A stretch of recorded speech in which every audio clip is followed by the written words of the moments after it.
Hi friends, welcome to VRA cooking channel. ఈరోజు recipe వచ్చి పెసరట్టు ఎలా చేయాలో చూపిస్తున్నాను. చాలా టేస్టీగా ఉంటుందండి ఈ పెసరట్టు. దీన్ని ఎలా చేయాలో చూద్దాం.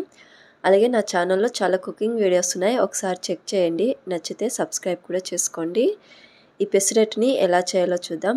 ముందుగా ఒక మిక్సీ జార్ తీసుకొని ఒక 4 టేబుల్ స్పూన్ దాకా శనగపిండి వేసుకోవాలి. ఈ శనగపిండి వేసుకోవటం వల్ల పెసరట్టు ఆరిపోయిన తర్వాత కూడా మృదువుగా ఉంటుంది. నెక్స్ట్ 2 టేబుల్ స్పూన్ దాకా జీలకర్ర వేసుకోవాలి. అలాగే ఒక 5 నుంచి 6 ఎండుమిర్చి వేసుకోవాలి. ఒక 2 టేబుల్ స్పూన్ నానబెట్టుకున్న బియ్యం వేసుకొని ఒక చిటికెడంత పసుపు వేసుకోవాలి. ఒక 2 కప్పుల దాకా పెసర్లని నైట్ అంతా నానబెట్టుకోవాలి. మార్నింగ్ బాగా కడుక్కున్న తర్వాత ఇలా వేసుకుని తగినంత సాల్ట్ వేసుకోవాలి. వేసుకున్న తర్వాత కొంచెం వాటర్ యాడ్ చేసుకొని తగినంత వాటర్ యాడ్ చేసుకొని మూత పెట్టుకొని మెత్తగా గ్రైండ్ చేసుకోవాలి. మరి ఎక్కువ వాటర్ కూడా వేయకూడదు, తగినంత వాటరే వేసుకొని మెత్తగా గ్రైండ్ చేసుకోవాలి. ఇలా గ్రైండ్ చేసుకున్న తర్వాత ఒక బౌల్లోకి తీసి పెట్టుకోవాలి.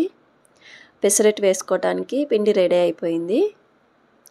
ఒకవేళ అల్లం ఉంటే అల్లం కూడా కొంచెం వేసుకొని గ్రైండ్ చేసుకోవచ్చు.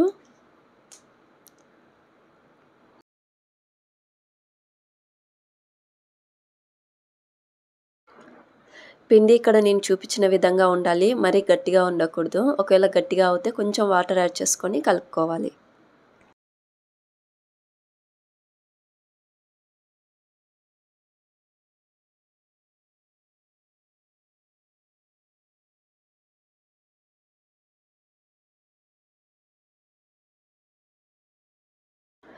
దోశ వేసుకునే పెన్నం పెట్టుకొని హీట్ అయిన తర్వాత ఒక స్పూన్ దాకా పిండి వేసుకొని రౌండ్గా స్ప్రెడ్ చేసుకోవాలి.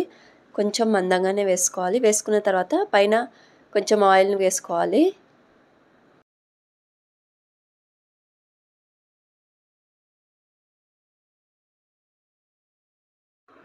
చిన్నగా కట్ చేసుకున్న ఉల్లిపాయలను వేసుకోవాలి. వేసుకున్న తర్వాత ఇంకొంచెం ఆయిల్ వేసుకోవాలి. ఈ పెసరట్టు కాలటానికి కొంచెం టైం పడుతుంది. ఎర్రగా అయ్యేంత వరకు అలాగే ఉంచాలి.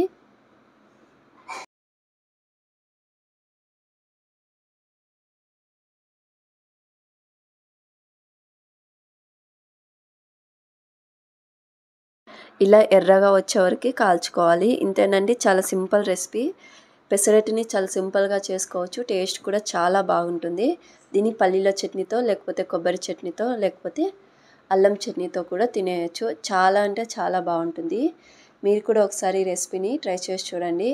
అలాగే నా ఛానల్ని ఫస్ట్ టైం చూసినట్టయితే సబ్స్క్రైబ్ చేయడం మాత్రం మర్చిపోకండి. లైక్ చేయండి, షేర్ చేయండి. Thank you.